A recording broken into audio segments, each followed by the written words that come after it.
to check with it. Okay, yes. 2 days ago, I met with Gilbert and we were talking. Gilbert said that he's going to revamp all his slides for this presentation. I was thinking, oh my God. And yesterday I was sitting beside Scott, and Scott is sharing his experience or this methodology where he's going to transform all his slides from PowerPoints to JPJ to key points, and then at the end he's going to present. And he was sharing that, why not I start teaching this methodology? And I was thinking, damn it, why, Scott, you are telling at night before? Why not 2 days before? So I was really confused that I'm going to play with this. Then when he was talking about JPJ, he was also talking about that there will be less clicking on the slides. So there will be only pictures. But then I found that there are some arrows coming there, and I was thinking, okay, I also have some clickings. But in mine one is also a video. How to play that video, that will be another challenge. Okay, so my name is Tariq Zaman. I started my journey from Pakistan, from the northwest part of Pakistan, and I moved to Borneo in 2009, to the Borneo island, and I will start working with the indigenous communities at Borneo island at the deep forests. Working there for 8 years, it's a normal mood swings, and I had a quit time for 2 years, the last 2 years, working in Europe, in Berlin, and now I found it myself to go back to Borneo and start reworking with the same community. So, how this journey started actually? Borneo Island, with the University College Technology Sarawak, we work with very remote communities, and those remote communities, sometimes you can only access them by traveling for a few hours, 3 or 4 hours by walking and to reach there.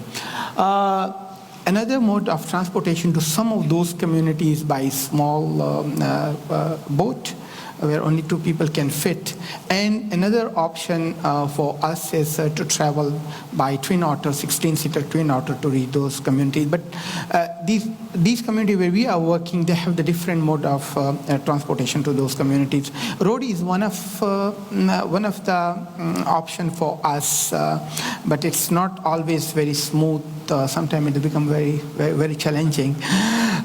Fortunately, the university where I was working and my colleagues were working, we have engagement with 50 different communities, different locations. I ended in this nice, beautiful, small village in the mid of the forest. And this community, the village name is Long Lamai. The community is Penan community, the lost nomad of 20th centuries. And it's a small village, around 600 people living there. There is no road access to that village. Very limited communication facilities there. The only internet access came to the village in 2009, and the only mobile phone access came in 2017. No hospital nearby to the village, and there is only a primary school. Penans are famous for their forest life and their attachment to the forest. So what Nelson said, that everyone has a big responsibility for everything that they destroy, and especially so he. What is jungle or forest without me is nothing, and what is I am without forest is nothing. So there is a very close relationship between forest and the people, human being there. In 2009, when they got an access to the telecenter, internet in that village, the first question was, what after an access? And that access didn't come just dropped from the plane there. It was a long process of engagement for around 2 years to say yes for the technology to come to the village. And then the technology, internet was there. But the question was, technology for what? ICTs for what? And we have this long journey, forest travel and walks with Garen Jangan, who is one of the community elder. And he was telling us about his knowledge of the plants and the forest. And we found it in one of the pictures you can see where he is referring back to his notebook to remember the names of the plant and the use of the plant. So he was asking this question, or he has this, that I don't know where technology can help, but what I know that there could be technology as a mediator between our generation, the younger and older. The younger are not taking any more interest in traditional knowledge. Okay, so the transition is very visible from the traditional life to the modern life. The tension is quite visible there. During all this conversation, we have this discussion with the community that what actually you have in the village. And this is one of an interesting things came out. These are signs. When the nomads travel in the forest, they communicate with each other, between the communication between groups, nomad groups. The communication happens through making these signs. So if you look at it, there is a bark, a stick, and there are different leaves and a small short bar on that. What these message sticks says actually about? It says that we are from the same group, I'm alone and very, very hungry. I have only water to survive. I'm going to the river for fishing. There is a direction and distance also mentioned on this message stick. And follow me, and if you have anything, also please bring along. Community has a strong knowledge of that, especially the elders. The youngers was very weak on understanding this language. So the elders know around 40 signs to communicate with each other. The youngers below 17 years of age, they know only 3 signs. So there was a big gap in between the generation, the knowledge gap. The opportunity was not clear still there that how or what technology can do here, or where we can actually intervene and can help. So the first intervention started with coming up with a corpus of science and understanding actually what matters in these science. On my right up, the sign says, I have hunted a wild boar, and you can find it there. The down one says, there is a danger ahead, so please be careful. And this danger is actually about snakes or poisonous animal or reptile. If you want to talk about snake or poisonous, you need to use a specific plant for that to make their sign. And that plant is actually the antidote of the poison. So the knowledge system was very inclusive of different facets of the indigenous life. Another sign was at the top there, which mentions that I'm one person. If you look at the animal and a person, animal is represented by one leaf, but a person is represented by a small plant from leaf until root. And then there is also another sign that a woman died. So the language, we found the language is very complex. Started working with community to first create a corpus of that. So with the technology limitation, if we have some sort of structured data, then we can work on technological solution. The documentation was one part of that. Community really helped us to understand the intrinsic message in this language. They are good painters. They help us to paint, to draw these signs.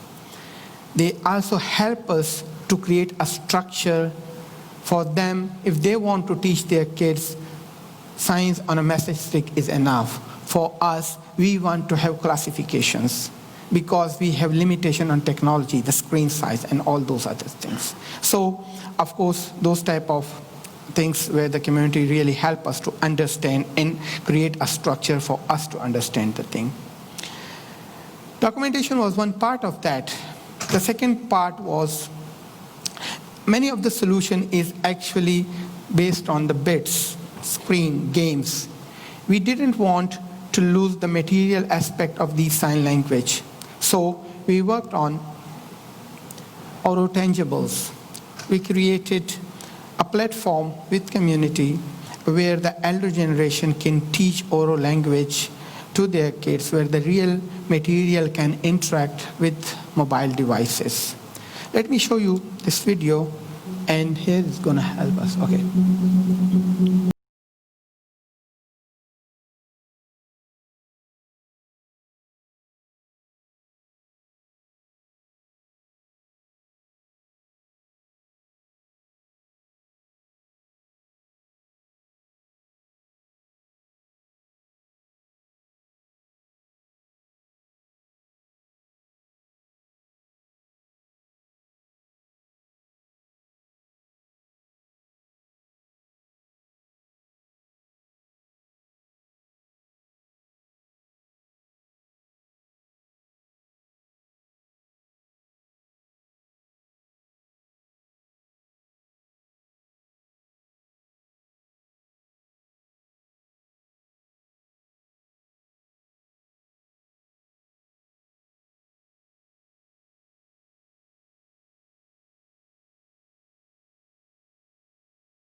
Okay, so another question was that whether creating these type of technological solution, is it enough to preserve the language?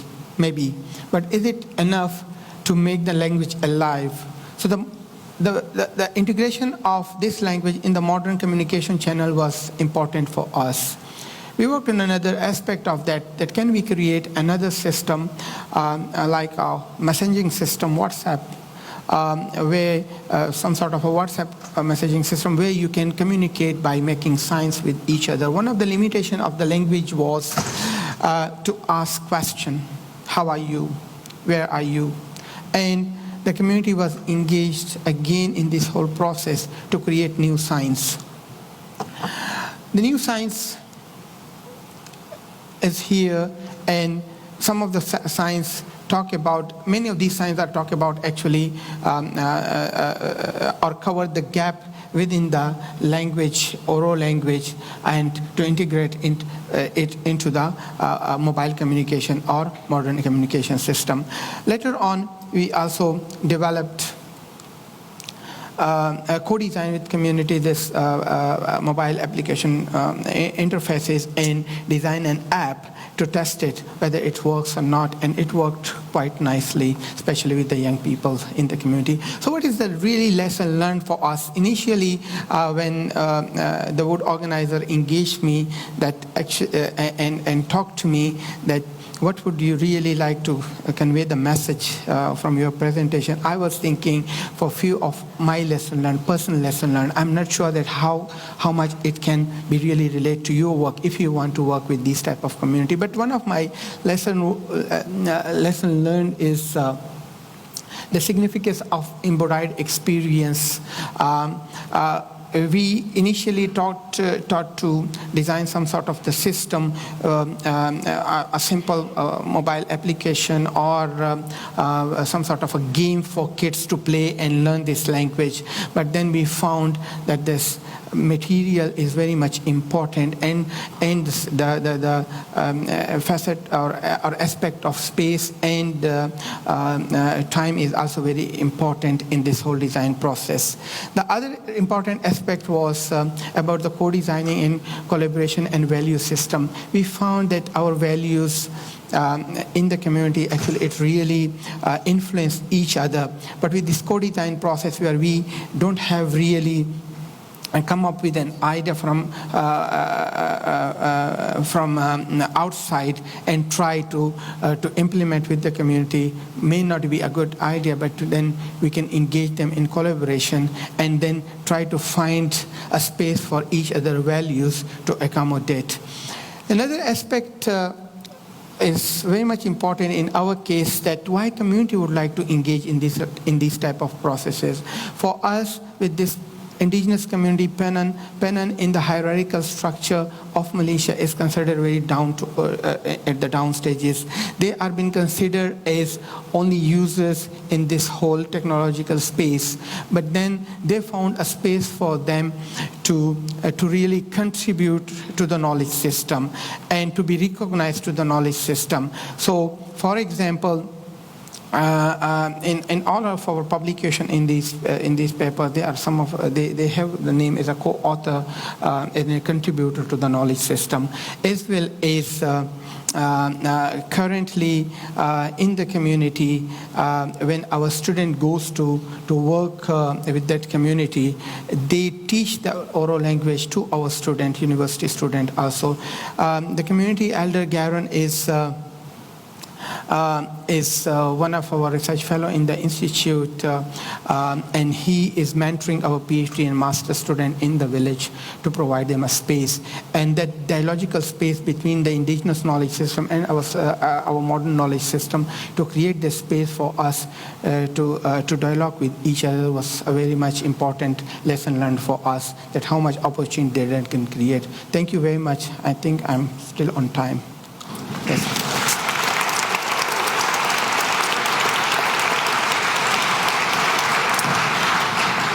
Thank you, Tariq. And now it's questions time. Do we see any hands going up and asking for a microphone? Not yet.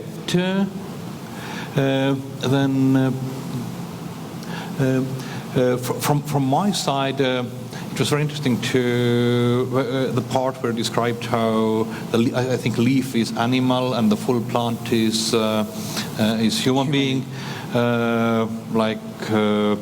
Does it have also some kind of, let's say, cultural implications? Is this could we draw that it's viewing of the human being like whole and the animals are kind of part of the nature around, or how do they interpret that? Mm-hmm.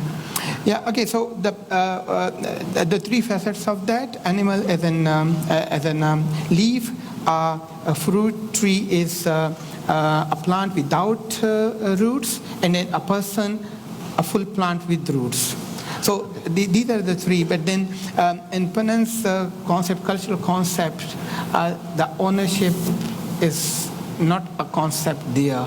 It's not a phenomenon there. You can be only a steward of anything which can have a soul. So animal, plant, and human being, these are part of one triangle actually. And you can't own a plant, you can't own an animal, but you can be only a steward of that, and you can be part of that plant, or you can be part of that animal. You need to take care of that, and you can then utilize that plant, or can take benefit of that plant. Any questions? There is one in the middle. Can we have a mic? Hello, thanks for the very interesting talk. You mentioned that the issue there is how to get younger people to communicate slang. So I mentioned that in some table there was the word airplane, which seemed airplane, mm-hmm. Yeah, word. So this got me thinking towards this direction that has the younger generation kind of add thing to that language, like Yeah, okay, I think I understand what you really, the question is how younger generation is contributing in the Yes, whole process. yes. Yeah, okay, so yes, that was another lesson learned for us actually. Younger generation, especially the youth, goes out from the village for, there is a primary school, but after the primary school they go out from the village. And after finishing the high school they come to the village. So there is this huge, again the distance between the families comes along, between the generation is huge. But especially to create the new science was we engaged the youth in that phase, and then we also found an influence of outside world in the science, actually how they designed the sign. So we found that influence also, that the outside world influence is also coming over there. But somehow to create a balance in that, in the second stage, then we try to engage the elders to somehow negotiate and find a middle space for that what science can be added to the language, corpus of languages, what science couldn't be added to that. Yep. Hi. Yes. Thank you for the super interesting talk. I'll just have a small one. Okay. How long the signs stay relevant in the nature? How do you know it's still active, or what happened to the signs there? Okay, in their daily life, they are still dependent. They are semi-nomads. The younger generation, when they go for the schooling and they couldn't find a space in the university, they come back to the village. The moment they come back to the village, they are dependent on the forest, but they don't have the knowledge of the forest. So they still travel to the forest for their livelihood, though the knowledge of the science is not that like that. It is not intact. So with these type of initiative, especially with the tourism and engagement of the youth in tourism activity, Malaysia has a huge, the tourism is one of the big component in the whole economic business there. So engagement of the youth in this process and their dependency still on the forest, actually it makes relevant the sign language there, even in today's life. There was back there. Okay. I Hello. think there is some addition to the question. Follow-up question about, actually I was thinking about the signs in the forest. If you see a sign, how do you know that it's still like... Yes, it is for them. No, but I was meaning like, like when does it go away, the sign, and you know that this person is not in the need of help anymore? Okay. Like actually, when the signs go old in the forest. Yes. It's a very relevant question, actually. An interesting part for that is they know that when the first group left, they know the time, they know the distance between the groups. So when they look at the sign, they can also see when this sign has been made, because the material is natural. They change the color, they change the status with the time. So they can find whether this message was for them or not. Penan are very much egalitarian, so there is not specific sign for a family or for a person. But in the other tribe in Borneo, we also found that there are the communities where there is an hierarchical structure, and in their old age, this language was intact there. There was some specific sign for some specific family or for some specific, but in this case they find the relevancy and the connection to them based on the time when the first group left, and look at the current condition of the signs, the leaf, color, and those things.